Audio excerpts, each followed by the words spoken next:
오늘 하나님의 말씀은 누가복음 20장 9절부터 19절까지 말씀입니다.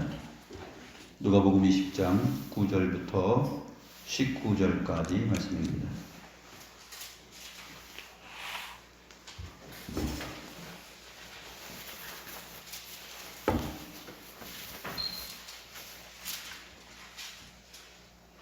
찾으신 줄 알고 제가 하나님의 말씀을 받들어드리겠습니다. 그가 또 이 비유로 백성에게 말씀하시기 시작하시니라. 한 사람이 포도원을 만들어 농부들에게 새로 주고 타국에 가서 오래 있다가 때가 이름에 포도원 소출 얼마를 바치게 하려고 한 종을 농부들에게 보내니 농부들이 종을 몹시 때리고 거저 보냈거늘 다시 다른 종을 보내니 그도 몹시 때리고 능욕하고 거저 보내었거늘 다시 세 번째 종을 보내니 이 종도 상하게 하고 내쫓은지라. 포도원 주인이 이르되 어찌할까? 내 사랑하는 아들을 보내리니 그들이 혹 그는 존대하리라 하였더니 농부들이 그를 보고 서로 의논하여 이르되 이는 상속자니 죽이고 그 유산을 우리의 것으로 만들자 하고 포도원 밖에 내쫓아 죽였느니라. 그런즉 포도원 주인이 이 사람들을 어떻게 하겠느냐? 와서 그 농부들을 진멸하고 포도원을 다른 사람들에게 주리라 하시니 사람들이 듣고 이르되 그렇게 되지 말아지이다 하거늘 그들을 보시며 이르시되 그러면 기록된 바 건축자들의 버린 돌이 모퉁이의 머릿돌이 되었느니라 함이 어찌미냐? 무릇 이 돌 위에 떨어지는 자는 깨어지겠고 이 돌이 사람 위에 떨어지면 그를 가루로 만들어 흩으리라 하시니라. 서기관들과 대제사장들이 예수의 비유는 자기들을 가리켜 말씀하신 줄 알고 즉시 잡고자 하되 백성을 두려워하더라.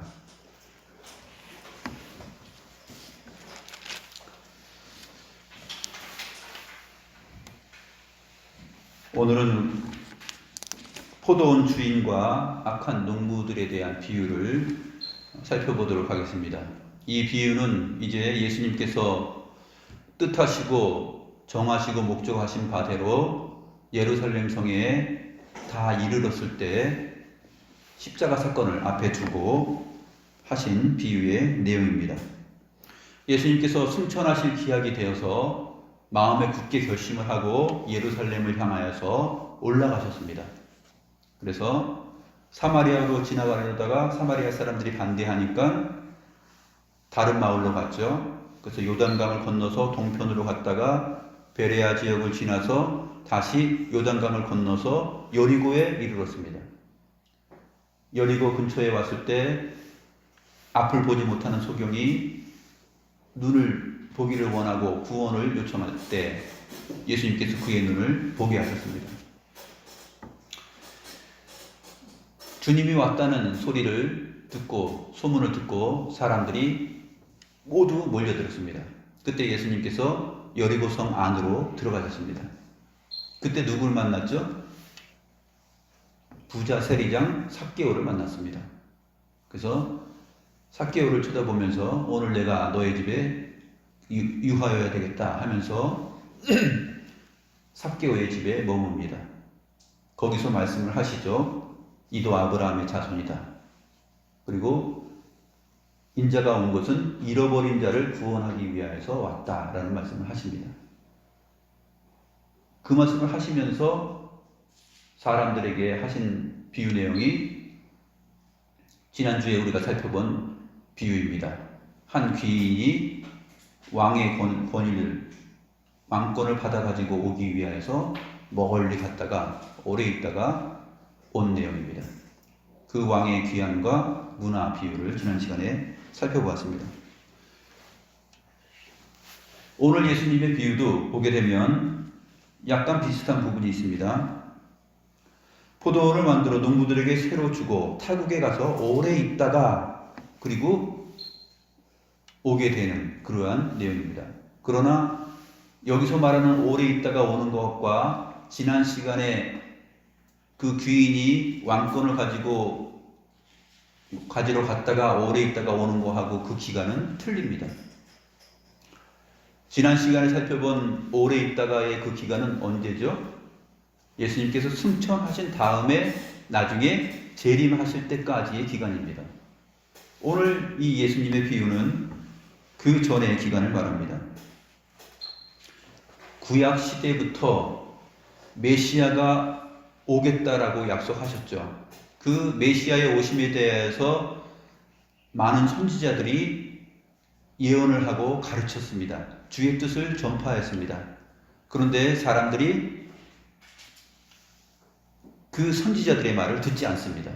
세례 요한 때까지 듣지 않고 많은 선지자들을 학대하고 쳐 죽이고 뺨을 때리고 거부합니다. 그러한 내용이 바로 오늘 앞부분에 나오는 내용입니다. 한 종을 보내고 다른 종을 보내고 세 번째 종을 보내고까지의 내용이 바로 구약 성경에 나타나 있는 전반적인 흐름이고 내용입니다. 오늘 이 비유를 대부분의 사람들이 제목을 악한 농부들 비유라고 이렇게 말합니다.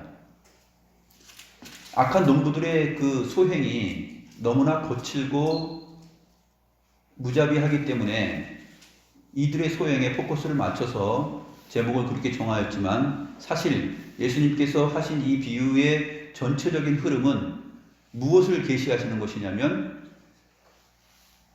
하나님께서 아들을 보내시고 그 아들이 지금 예루살렘에 입성하셔서 죽으시고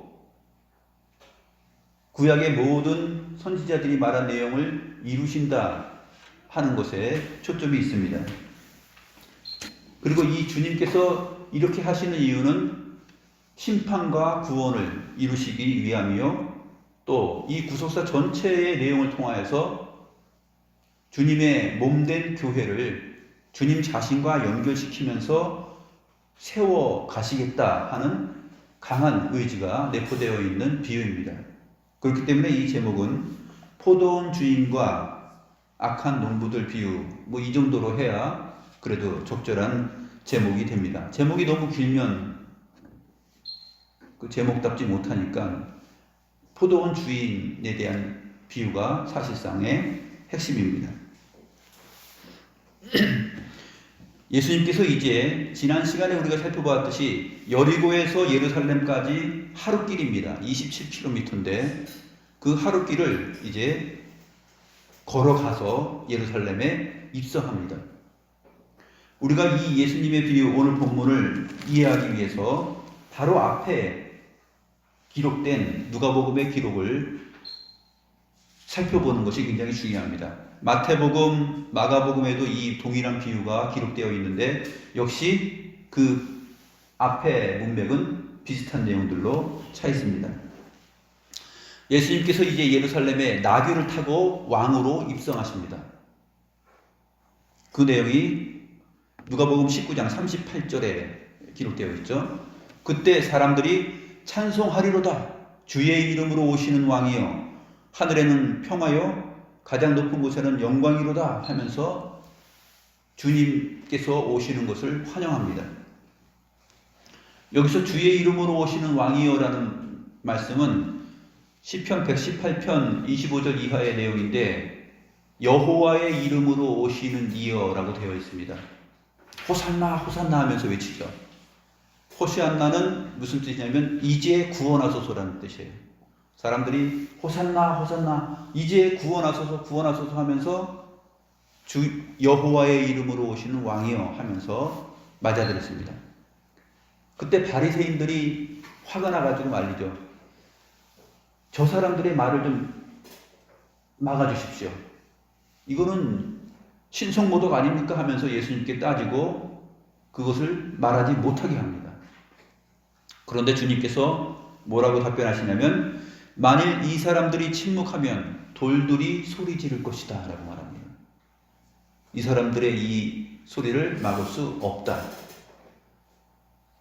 주님께서 승천할 기약이 차서 예루살렘에 오시기로 굳게 결심하고 지금 오신 이유가 바로 여호와의 이름으로 오시는 이의 그 어떠함을 보여주기 위함인데, 이 구약 성경에 게시된 내용을 막으면 안 된다 하는 것입니다. 만일 사람들이 침묵하면 돌들이 소리 지르리라. 정확하게는 이 돌들이 소리 지를 것이다 하면서 지시하였습니다. 이 돌들이 무엇일까요? 주님께서 예루살렘 성에 가까이 와서 지금 예루살렘 성을 가리켜서 말씀하시는 것입니다. 예루살렘 성전의 돌들이 소리 지를 것이다. 그러면서 이 사람들과 이 돌들을 같이 연결시킵니다. 여기서 깊은 신학적 은유가 있습니다. 성전은 그야말로 예루살렘 성전은 돌로 지은 것이죠. 그러나 그 전에 성전도 건물로서의 성전입니다. 솔로몬의 성전도. 그러나 실제 성전은 누구냐면 예수님 자신이시고 예수님에게 연결된 모든 성도들이 실제 성전입니다. 그 까닭에 이 사람들이 소리치는 것을 너희가 막으면 이 돌들이 소리칠 것이다 라고 말하면서 주님은 굉장한 표현을 하시는 것입니다. 굉장한 신학적인 표현이죠. 이것을 알아들을 수 있는 자들이 많지 않습니다. 주님께서 그 다음에 당시의 1세기의 이스라엘 사람들의 부패함이 어느 정도였냐면 정말 구약의 예루살렘 성이 다 허물어지고 빼앗길 그러한 상황에 봉착했던 것처럼 바리새인들과 서기관들, 대제사장들을 중심으로 해서 참된 믿음과 또 구원에 대한 가르침, 주님에 대한 이해, 이러한 것들이 전혀 없었던 까닭에 이 성전은 이제 결국 주님의 죽으심과 부활로 말미암아 새롭게 세워져야 될 운명과 때를 맞이한 것입니다. 그래서 주님께서 성전을 보시면서 우십니다. 그리고 나서 또 한 번 돌이라는 단어가 나옵니다. 오늘 본문 비유에도 마지막에 가서 돌이라는 단어가 나오는데 여러분들이 기억을 하면서 이 흐름을 쫓아와야 됩니다. 헬라어로 위도스라는 단어인데, 돌 하나도 돌 위에 남기지 아니하리라 하면서 이 성이 다 허물어질 것을 말합니다. 그러나 주님께서 참된 성전을 세우실 것입니다. 그 긴장감 사이에 있는 내용입니다. 19장 45절을 보면 성전에 들어가사 장사하는 자들을 내쫓으시며 그들에게 이르되 기록된 바 내 집은 기도하는 집이 되리라 하였거늘 너희는 강도의 소굴을 만들었도다. 이렇게 짧게 기록하고 있습니다. 이 부분을 길고 자세하게 기록한 부분이 어디죠? 요한복음 2장입니다. 요한복음 2장을 보게 되면 바로 예수님께서 성전 안에서 소와 양과 비둘기 파는 사람들과 돈 바꾸는 사람들을 밧줄로 채찍을 만들어 치시면서 내쫓으십니다. 그리고 이 집은 만민이 기도하는 집이다 라고 말씀하셨습니다. 그러니까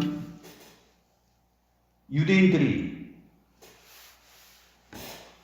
내가 이런 일을 행하니 무슨 표적을 보이겠느냐 라고 주님께 물었습니다. 그러자 주님은 이 성전을 홀라 내가 사흘 동안에 일으킬 것이다 라고 요한복음 2장 19절에서 말씀하십니다. 그러나 유대인들이 비웃으며 대답하죠. 이 성전은 46년 동안 지은 것인데 내가 3일 동안 일으키겠느냐 라고 말합니다. 그러나 성경은 예수님이 성전된 자기 몸을 가리켜 말한 것이다 라고 요한복음 2장 21절에서 기록하고 있습니다. 성전된 자기 몸을 가리켜 말한 것이다. 이 성전된 자기 몸은 이중성입니다. 실제로 1차적으로는 주님 자신의 몸이 허물어지고 십자가에서 죽는 것이고, 그때 사도 바울이 고백한 것처럼 주께서 십자가에 죽으셨을 때 내가 그리스도 안에서 함께 죽었다라는 고백을 하죠. 예수님께서 십자가에서 죽으실 때 모든 하나님의 성도들이 다 거기서 죽은 것입니다. 2차적으로는 이것이 자기의 몸을 가리켜 말씀하신 것이다 했을 때 그 몸은 그리스도 안에 있는 모든 온 교회 성도들을 가리켜 말한 것입니다. 그래서 고린도전서 3장 16절에 보게 되면 너희가 하나님의 영이 거하는 성전인 것을 알지 못하느냐라고 말합니다.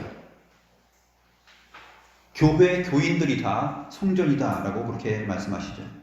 골로새서 1장 18절에서는 교회는 머리이신 주님의 몸이다 이렇게 표현하였습니다. 주님과 교회와의 관계를 이렇게 설명하신 것이죠.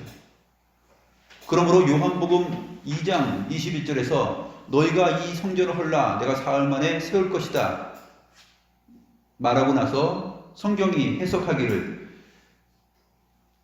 자기의 몸을 가리켜 말한 것이다 라고 했을 때 이것은 1차적으로 주님 자신의 몸이요 2차적으로는 주님의 몸인 교회 성도들의 상황을 얘기한 것입니다.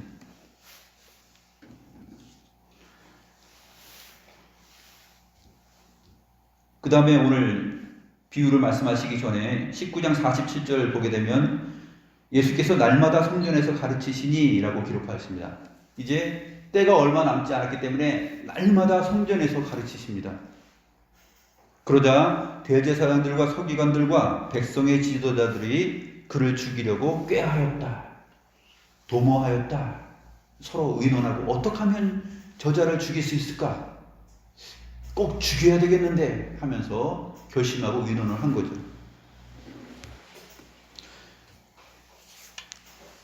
이 10장 1절에 보게 되면 하루는 예수께서 성전에서 백성을 가르치시며 복음을 전하실 때 대제사장들과 서기관들이 장로들과 함께 와서 말합니다.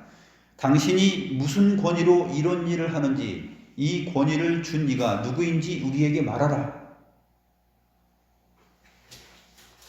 도대체 네가 무슨 권세를 가지고 무슨 권위가 있기에 이렇게 하는 것이며 너에게 그런 권세를 줬다면 그가 누구냐라고 말하는 것입니다. 오늘 본문 비유의 내용은 바로 대제사장들과 서기관들과 장로들이 질문한 이 질문에 대한 답입니다. 예수님은 이 질문을 하였을 때 세례 요한의 세례가 하늘로부터냐? 라고 질문을 하죠. 하늘로부터냐? 사람으로부터냐? 라고 질문을 하니까 하늘로부터다 그러면은 어찌하여 그를 믿지 않느냐라고 도전을 받을 것이고 만일 사람으로부터다 하면은 백성들이 다 세례 요한을 선지자로 믿는 까닭에 백성한테 돌에 맞아 죽겠거든요. 그러니까 아무 말 못하고 가만히 있습니다. 예수님께서 나도 너희에게 무슨 권위로 또 이 권위를 준 이가 누구인지 말하지 않겠다라고 말합니다. 그러나 예수님은 이어서 비유를 들어서 이것을 그들에게 말하고 있습니다. 그것이 이제 오늘 본문 비유의 시작입니다. 그가 또 이 비유를 백성에게 말씀하시기 시작하니라.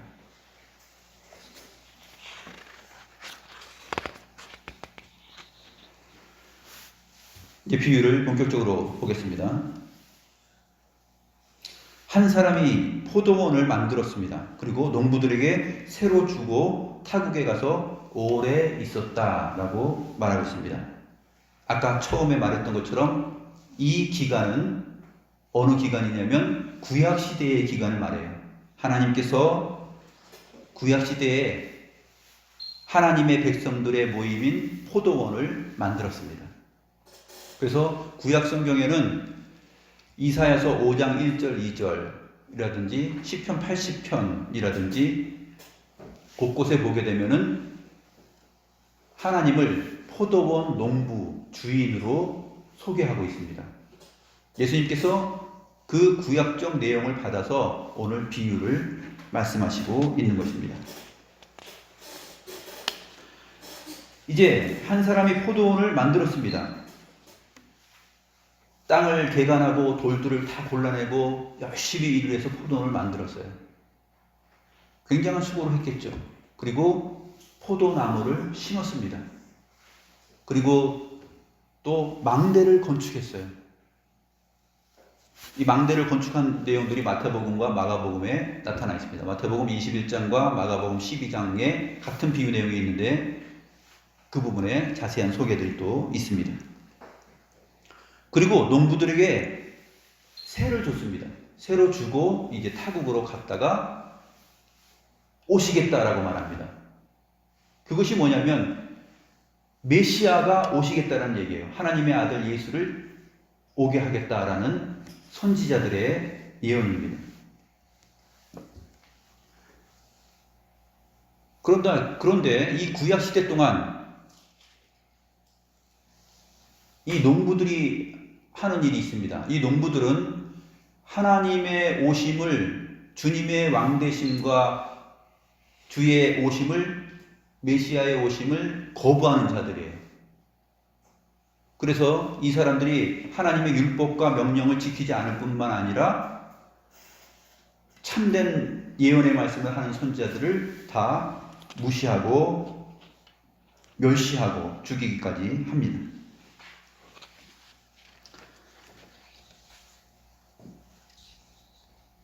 포도원을 만들어서 산 울타리로 두르고 거기에 즙자는 틀을 만들고 망대를 지어서 농부들에게 새로 주고 이제 잘 관리하도록 하였지만 사람들은 그것을 거부합니다. 이사야서 5장 1절과 2절을 보면 내가 사랑하는 자의 포도원을 노래하리라. 내가 사랑하는 자에게 포도원이 있으며 심히 기름진 사내로다. 땅을 파서 돌을 제하고 극상품 포도나무를 심었도다. 그 중에 망대를 세웠고 또 그 안에 술틀을 팠도다.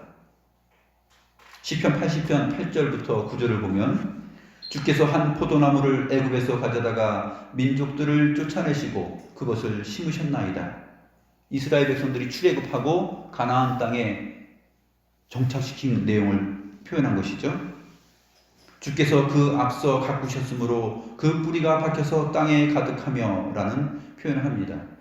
그래서 여호와 하나님께서 이스라엘 백성들을 그 포도나무처럼 그렇게 가꾸고 심으셨다 하는 비유를 말씀하십니다.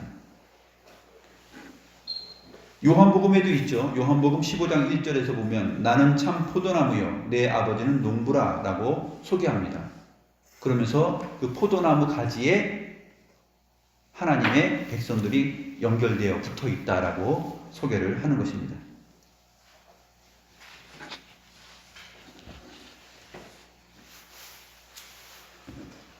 하나님은 하나님의 백성인 포도나무를 잘 가꾸고 거기서 열매를 얻기 위하여서 하나님의 종 선지자들을 끊임없이 보냈습니다.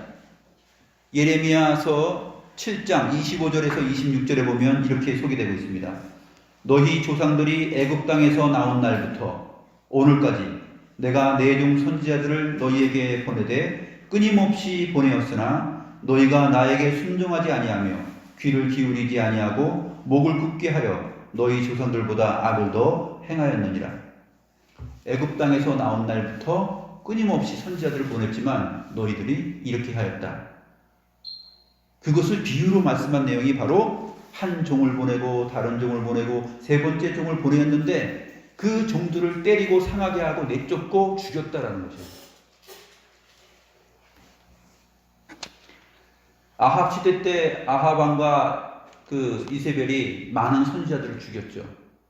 엘리야도 죽을 뻔하기 때문에 도망하고 고난을 당합니다.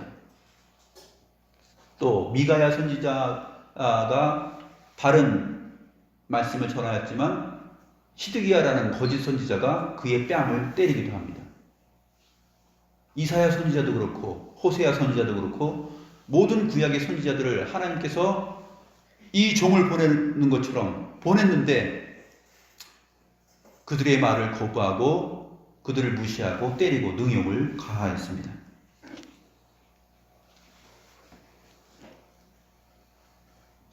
오늘 본문 12절까지가 바로 구약 부분에 해당되는 내용입니다.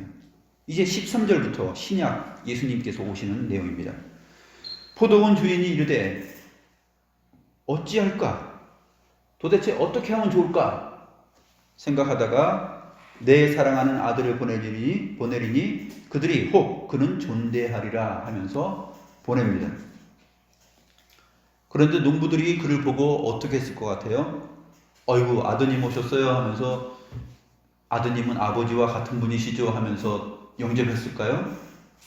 그렇지 않습니다. 예수님을 보고 의논한 끝에 이렇게 말합니다. 이는 상속자니 죽이고 그 유산을 우리의 것으로 만들자. 죽여버리자. 이 아들이 상속자가 아니냐. 죽이기로 결심을 합니다. 그리고 포도원 밖에 내쫓아서 죽였습니다.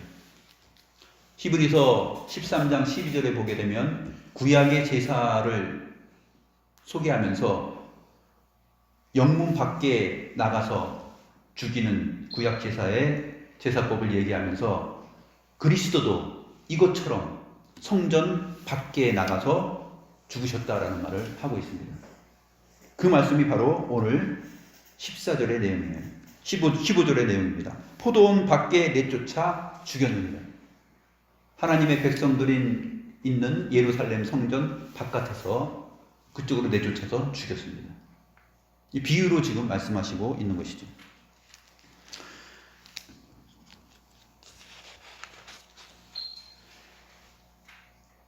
구약의 모든 역사가 얼마나 깁니까? 그렇죠?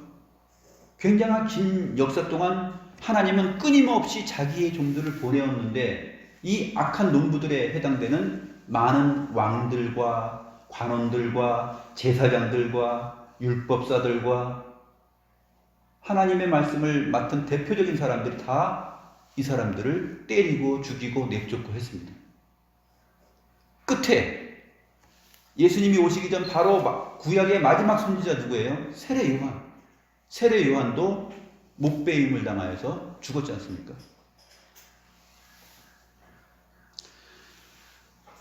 이 구약의 긴 역사 동안 하나님은 오래 참으시고 기다리시면서 계속 종들을 보낸 것입니다. 여기에 하나님의 오래 참으심과 하나님의 사랑이 내포되어 있는 거예요. 우리 하나님이 그러한 인내와 사랑을 가지고서 끊임없이 종들을 보냈는데 다 거부하였습니다. 이제 이 아들을 보내면 존귀하게 생각하겠지 하면서 보냈는데 역시 이 아들을 어떻게 생각하냐면 상속자이니 죽여버리자 하면서 죽이는 것입니다.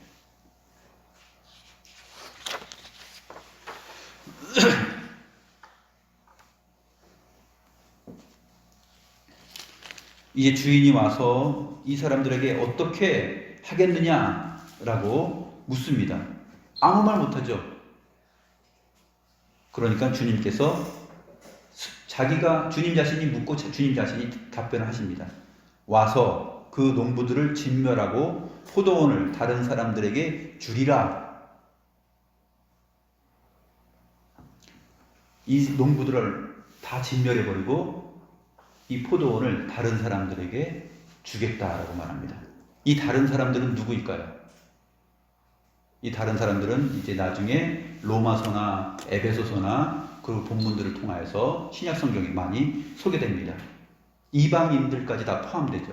신실한 하나님의 남은 자들, 곧 유대인들과 이방인을 다 포함한 신실한 자들, 그들을 가리켜서 바로 여기서는 다른 사람들이라고 표현을 하고 있는 것입니다. 그러니까 이 대제사장들과 장로들과 서기관들이 뭐라고 말합니까? 안 돼요! 라고 말해요. 그렇게 되지 말아지이다. 우리말 번역이 참 이게 이상한 표현인데 말아지이다 이렇게 기록되어 있는데 쉽게 하면 이런 얘기예요. 정확하게 그럴 수 없습니다라는 뜻입니다. 우리가 로마서 그 강서를 할 때 배운 적이 있습니다. 메게노이토라는 부분이에요. 메게노이토. 그럴 수 없느니라라는 뜻이죠. 로마서에 자주 나오죠. 로마서 3장 이후에 많이 나옵니다. 그럴 수 없느니라. 그럴 수 없습니다. 라고 메게노이토라고 말합니다. 그러니까 예수님께서 그들을 보시면서 말씀하십니다. 건축자들의 버린 돌이 모퉁이의 머릿돌이 되었느니라. 드디어 이 돌이 나옵니다. 아까 처음에 돌 기억하라 그랬죠. 돌이라는 단어. 건축자들의 버린 돌이 모퉁이의 머릿돌이 되었다라는 말씀을 하십니다. 시편 118편 22절의 내용입니다. 이 시편 118편 22절 다음에 진행되는 내용이 25절, 26절 이렇게 보게 되면은 호산나 여호와의 이름으로 오시는 이여라는 그 말씀이 있죠. 근데 그 부분이 사실 예루살렘 성에 나귀를 타고 입성했을 때 먼저 울려 퍼졌죠. 시편 118편의 그 후반부 내용이 먼저 읽혀졌습니다. 그리고 지금 예수님께서 말합니다. 건축자들의 버린 돌이 모퉁이의 머릿돌이 되었느니라. 이것은 예수님께서 건축자들이 버린 돌처럼 취급받았다는 내용이에요. 이거 쓸모없네. 이 돌은 쓸모없어 하면서 버려버렸어요. 근데 그 돌이 귀하게 쓰이죠. 모퉁이 머릿돌이 됩니다. 여기서 모퉁이 머릿돌은 조그마한 돌이 아니에요. 크고 길고 강한 돌입니다. 튼튼한 돌이에요. 건물 전체를 떠받치고 연결하는 돌이에요. 이게 모퉁이 돌이에요. 큰 기둥과 같은 돌입니다. 우리가 오늘날 우리 주변에 있는 예배당에 가게 되면 예배당 지은 다음에 앞쪽에 조그만 대리석 같은 거에다가 뭐라고 써요? 머릿돌 쓰잖아요. 이거 성전이다 그러고, 이게 성전이다 그러고 거기다 머릿돌 씁니다. 그리고 몇 년 몇 월 며칠 준공. 그리고 성경에 글귀 하나 넣고. 머릿돌은 그렇게 작은 머릿돌이 아니에요. 성경시대에서 여기서 말하는 머릿돌은 뭐냐면 건물 전체를 떠받치는 큰 기둥들이에요. 이 기둥은 건물을 떠받치고 그 다음에 건물의 구조와 평수를 결정해요. 그래서 이 머릿돌이 놓여져야 거기에서 연결되어서 건축이 진행됩니다. 그래서 건물이 하나 세워지는 거예요. 그러한 큰 중심이 되는 역할을 하는 것이 모퉁이의 머릿돌입니다. 예수님은 이어서 이런 말씀을 하십니다. 오늘 본문에는 나와 있지 않지만 마태복음 21장 42절과 마가복음 12장 10절 11절에는 이렇게 되어 있습니다. 시편 118편 23절을 인용하였습니다. 오늘 본문에는 시편 118편 22절만 되어 있는데 마태복음과 마가복음을 보게 되면 그 다음 절인 23절도 말씀하셨습니다. 이것은 여호와께서 행하신 것이요 우리 눈에 기이한 바로다. 건축자들이 필요 없다고 쓸모없다고 버렸는데 그것이 오히려 모퉁이의 머릿돌이 되어서 집을 세우고 건축한다 라는 말이에요. 얼마나 기이한 일이냐. 이는 상속자니 죽여버리자 해가지고 필요 없다고 해서 버려버렸습니다. 죽였습니다. 그런데 죽인 그 예수님이 성전의 머릿돌이 됩니다. 모퉁이의 머릿돌이 됩니다. 그래서 주님을 중심으로 하여서 주님을 의지하여서 참된 성전인 교회가 세워집니다. 그 얘기를 지금 하고 있는 것이에요. 얼마나 기이한 일인가. 얼마나 놀라운 일인가.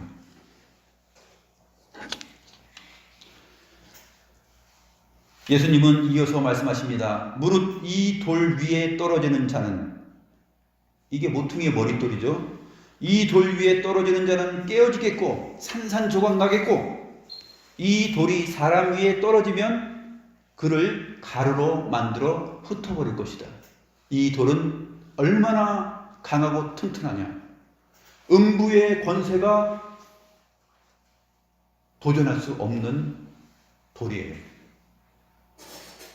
그래서 이 돌은 산돌, 살아있는 돌이다라는 말이 나중에 나오게 되는 것입니다.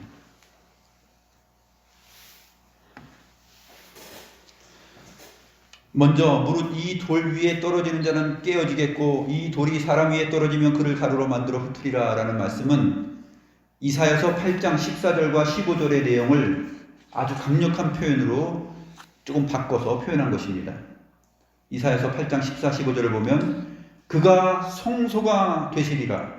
그러나 이스라엘의 두 집에는 걸림돌과 걸려 넘어지는 반석이 되실 것이며 예루살렘 주민에게는 함정과 올무가 되리니 많은 사람들이 그로 말미암아 걸려 넘어질 것이며 부러질 것이며 덫에 걸려 잡힐 것이다. 여기 이스라엘의 두 집이 그 걸림돌에 걸려서 넘어지고 자빠지고 부서질 것이다 라는 말씀을 하십니다. 이스라엘의 두 집은 누구냐면 북이스라엘과 남유다예요. 이 사람들이 이렇게 넘어지는 까닭은 하나님의 말씀을 청종하지 않고 하나님의 종들, 이 선지자들의 말을 무시하고 그들을 멸시하고 죽였기 때문에 그렇습니다. 그러나 이 돌은 너희를 산산조각내고 가루로 만들어 버릴 것이다 라고 심판의 내용을 설명하고 있습니다. 에베소서 2장 20절과 로마서 9장을 보겠습니다. 에베소서 2장 20절에 이렇게 표현되어 있습니다. 너희는 사도들과 선지자들의 터 위에 세우심을 입은 자라. 그리스도 예수께서 친히 모퉁이 돌이 되셨느니라. 그 안에서 건물마다 서로 연결하여 주 안에서 성전이 되어가고 너희도 성령 안에서 하나님이 거하실 처소가 되기 위하여 그리스도 예수 안에서 함께 지어져 가느니라. 바로 이것이 건축자들의 버린 돌이 모퉁이의 머릿돌이 된다라는 내용의 의미예요. 이것이 얼마나 기이하냐. 예수께서 친히 모퉁이 돌이 되셨느니라. 그 안에서 건물마다 서로 연결하여 주 안에서 성전이 되어가고 성령 안에서 하나님께서 거하실 처소가 되어간다. 여러분과 저가 이 그리스도 건축자들이 버린 이 머릿돌이신 주님께 연결되어서 그렇게 자라간다는 것이에요. 지어져 간다는 것입니다.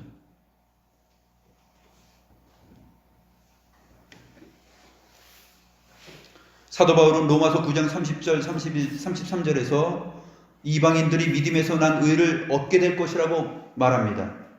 의의 법을 떠나간 이스라엘은 믿음을 의지하지 않고 행위를 의지함으로 율법에 이르지 못하고 부딪힐 돌에 부딪혔다라고 말하면서 오늘 17절에 예수님께서 말씀하신 이 비유, 시편 118편 22절과 23절의 내용을 로마서에서 언급합니다. 그들이 부딪힐 돌에 부딪혔다 라고 말합니다. 그들이 누구입니까? 행위로 구원을 얻을 수 있다라고 생각하는 그 바리새인과 서기관들과 율법사들과 제사장들의 가르침을 따르는 모든 유대인들이에요. 다 산산조각나고 가루가 돼서 흩어질 것입니다. 누구만 그리스도의 모퉁이 돌이신 그리스도에게 연결됩니까? 의인은 믿음으로 말미암아 산다라는 그 의의 내용을 바라본 자들이 바로 사는 것이죠. 산돌로서 지어져 가는 것입니다. 그 아들에게 입맞추는 자만이 살 수 있습니다. 시편 2편의 내용입니다. 그래서 하나님께서 걸림돌과 거치는 바위를 시온에 두어 그를 믿는 자는 부끄러움을 당하지 않을 것이라고 사도 바울은 로마서 9장 30절 33절에서 말하였습니다.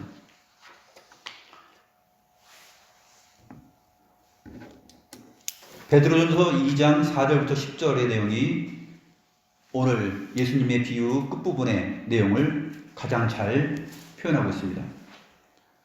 베드로전서 2장 4절부터 10절 내용 보면 사람에게는 버림바가 되었으나 하나님께는 택하심을 입은 보배로운 산돌이신 예수께 나아가 너희도 산돌같이 신령한 집으로 세워지고 예수 그리스도로 말미암아 하나님이 기쁘게 받으실 신령한 제사를 드릴 거룩한 제사장이 될지니라. 성경에 기록되었으되 보라 내가 택한 보배로운 모퉁이 돌을 시온에 두노니 그를 믿는 자는 부끄러움을 당하지 아니하리라 하였으니 그러므로 믿는 너희에게는 보배이나 믿지 아니하는 자에게는 건축자들이 버린 그 돌이 모퉁이의 머릿돌이 되고 또한 부딪히는 돌과 걸려 넘어지게 하는 바위가 되었다 하였느니라. 그들이 말씀을 순종하지 아니함으로 넘어지나니 이는 그들을 이렇게 정하신 것이라. 그러나 너희는 택하신 족속이요 왕같은 제사장들이요 거룩한 나라요 그의 소유가 된 백성이니 이는 너희를 어두운 데서 불러내어 기이한 빛에 들어가게 하신 이의 아름다운 덕을 선포하게 하려 하심이라. 너희가 전에는 백성이 아니더니 이제는 하나님의 백성이요 전에는 긍휼을 얻지 못하였더니 이제는 긍휼을 얻은 자니라. 베드로 사도가 이 내용을 그대로 해석하고 설명해 주는데 이 서신을 처음 받아보는 1차 독자가 누구냐면 본도, 갈라디아, 갑바도기아, 아시아와 비두니아에 흩어져 있는 나그네들 교회를 향하여서 말한 것입니다. 베드로전서 1장 1절에 보면 나와 있어요. 너희도 산돌같이 신령한 집으로 세워져 간다. 살아있는 돌. 이 건축자들이 버린 머릿돌이신 예수님은 죽은 돌이 아니에요. 산 돌이에요. 살아있는 돌. 거기에 연결되어서 우리가 함께 지어져 가고 있는 것이에요. 저와 여러분, 또 이 지구상에 많은 하나님의 백성들, 예배하는 자들이 지금 산돌로서 신령하게 지금 신령한 건물로 지어져 가고 있는 것입니다.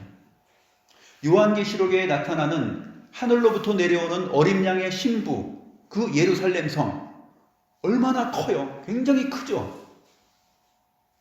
그 성이 내려오는 것을 가리켜서 어린 양의 신부, 바로 교회라고 표현하고 있지 않습니까? 우리가 지금 이렇게 예배하고 사는 것은 이 모퉁이 돌에 붙어서 신령하게 지금 산돌로서 지어져 가는 거예요. 가온이가 돌이에요. 살아있는 돌, 죽은 돌, 이런 돌명이 아니에요. 건물로 지금 지어져 가고 있는 거예요. 그래서 지구상의 모든 교회, 또 역사 속에 아담 이후로 주님 재림하실 때까지 모든 교회들이 이렇게 그리스도에게 붙어서 지금 지어져 가는 거예요. 이 기둥, 큰 기둥, 튼튼한 기둥을 중심으로 해서 지어져 가는 이 건물을 보면은 뭐하고 연결되냐면 예수님께서 나는 참 포도나무여 너희는 가지다 하면서 포도나무가 있으면 포도나무 가지가 쭉 뻗죠. 쭉 뻗어가면서 온 세상으로 뻗어갑니다. 아버지는 포도원 농부다 이렇게 말합니다. 주님께서 이 아들을 보냈어요. 포도원에. 이 포도나무에 붙어 있으면 생명의 결실을 맺으면서 자라가는 거예요. 성장하는 거예요. 그 그림하고 모퉁이 돌에 붙어서 연결되어서 자라가는 이 성전, 지어져가는 성전하고 모양이 비슷합니다. 그렇죠?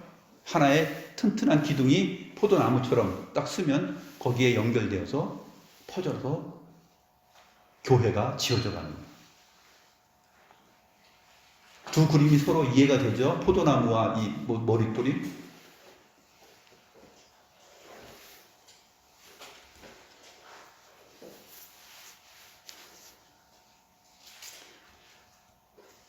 이제 여러분들 오늘 비유 앞에 제가 이 돌이라는 단어, 리도스라는 단어에 주목하라고 그랬습니다.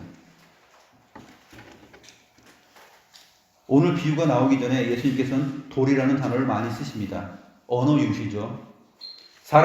이 사람들이 만일 침묵하면 돌들이 소리 지를 것이다 라고 말합니다. 그리고 19장 44절에 돌 하나도 돌 위에 남기지 아니하고 다 가루가 돼서 부서질 것이다 라는 말을 합니다.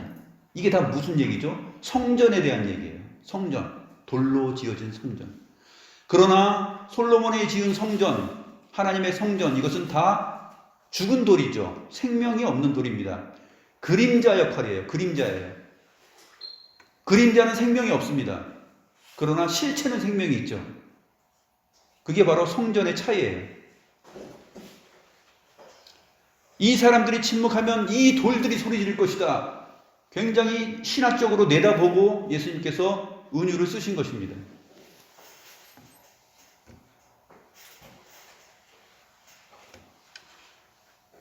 그래서 날마다 그 성전에서 가르치신 거예요. 그리고 너희가 이 성전을 헐라 내가 사흘 만에 세울 것이다. 일으킬 것이다. 그리고 이 성전은 자기의 몸을 가리켜 말한 것이다 라는 그 비밀스러운 얘기를 요한복음 2장 21절에서 하는 것입니다. 도대체 네가 무슨 권위로 이런 일을 하느냐? 이 권위를 준 사람이 누구야? 누가 줬어? 라고 얘기하는데 그건 어렵지 하면서 비유로 얘기합니다. 말씀 안 하시는 게 아니라 비유로 얘기해요. 그들이 눈이 있으나 알지 못하고 귀가 있으나 듣지 못하게. 그러나 이 마지막 비유를 볼 때 대제사장들과 서기관들, 장로들이 자기들을 가리켜 말한 것이라는 것을 알게 됩니다. 그 정도 이제 안목이 열리는 거예요. 아, 죽일 때가 다 돼서야 이제 깨닫습니다. 자기들이 산산조각 나서 부서지고 가루로 될 때에 그때쯤 돼서 아, 이게 우리를 가리켜 말한 것이네 하고서 알아요.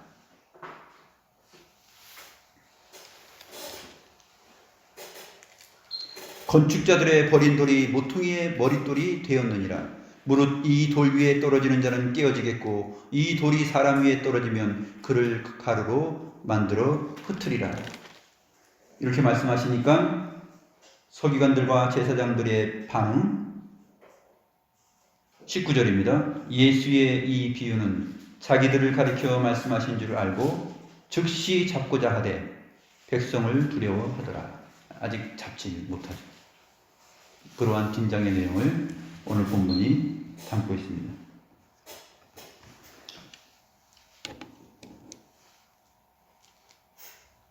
구약시대나 신약시대나 앞으로의 주님 재림하시기 전까지 모든 하나님의 백성들이 그리스도를 머릿돌로, 모퉁이의 머릿돌로 하여 산돌이신 주님 안에서 건물마다 서로 연결하여 성전이 되어가고 지어져 갑니다. 우리가 하나님의 말씀을 따라서 이렇게 성전으로, 참된 성전으로 지어져 가는 것이에요. 사실 그래서 그 의미를 살리지 못하는 예배당 건물 지어놓고 성전이다 일컫고 거기다가 머릿돌이라고 이렇게 해가지고 하는 것은 사실은 성경 말씀을 후퇴시키는 내용이에요. 주께서 이루신 내용을 정말 참되게 세우지 못하는 내용이에요. 오히려 이 코로나 시대에 많은 교회들이 예배당들이 문을 닫고 그 매각으로 나오고 하는 것도 하나님의 은혜입니다. 이것을 보고 느껴야 돼요. 이것이 참 성전이 아니다는 거. 그동안에 얼마나 이 성전이라고 말하면서 교인들에게 헌금을 강요하고 건물로서의 성전을 많이 지었습니까? 한국교회는 정말로 성전 지어가는 것, 고아와 과부와 어려운 사람들을 위하여서 헌금이 사용돼야 될 것을 이 돌 건물을 짓는데 너무나 많이 썼어요. 코로나19로 인하여서 이것이 정말 매각되는 것도 하나님의 은혜입니다. 철저하게 좀 느껴야 돼요. 성전이 무엇인지, 교회가 무엇인지, 이 예수님의 비유를 통해서 우리가 지어져 가는 것이고 우리가 성전이다라는 것. 우리가 비록 여기서 이 체험관에서 월세를 내면서 이렇게 예배하지만 참으로 우리들이 오히려 더 복받은 사람들일 것입니다. 저와 여러분들 아쉬워할 것이 없고 이렇게 예배하는 것이 그리스도를 모퉁이돌로 삼아서 신령한 집으로 성전으로서 지어져 가고 있기 때문에 그렇습니다. 다른 것에 마음 두고 욕심내고 자기의 명예와 이름을 내려고 하면 안 되죠. 목사도 그래야 되고 성도도 출석하는 교회가 그래도 건물은 우리하게 있고 좀 이 정도는 돼야지 교회 다니는 거지. 그거는 교회가 뭔지 성전이 뭔지 모르는 거예요. 이런 부분들을 여러분들이 각성하시면서 새롭게 공유하면서 참된 믿음을 지켜나가고, 정말 이 돌 위에 떨어져서 산산조각 나거나 이 돌이 우리 위에 떨어져서 우리가 가루가 되지 않도록 참된 믿음, 하나님의 말씀을 부여잡고 끝까지 믿음의 경주를 하며 산돌로서 신령한 집으로, 성전으로 자라가길 바라겠습니다. 기도하겠습니다.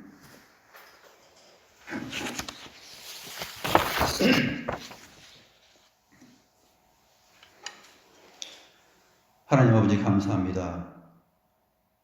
사도 바울이 말한 것처럼 십자가의 도가 멸망하는 자들에게는 미련한 것이지만 구원을 얻는 우리에게는 하나님의 능력이라 그랬습니다. 오직 부르심을 받은 자들에게는 유대인이나 헬라인이나 그리스도는 하나님의 능력이요 하나님의 지혜라고 말했습니다. 하나님의 어리석음이 사람보다 지혜롭고 하나님의 약하심이 사람보다 강하다 하였습니다. 건축자들이 버린 머릿돌이신, 모퉁이의 머릿돌이신 그 주님이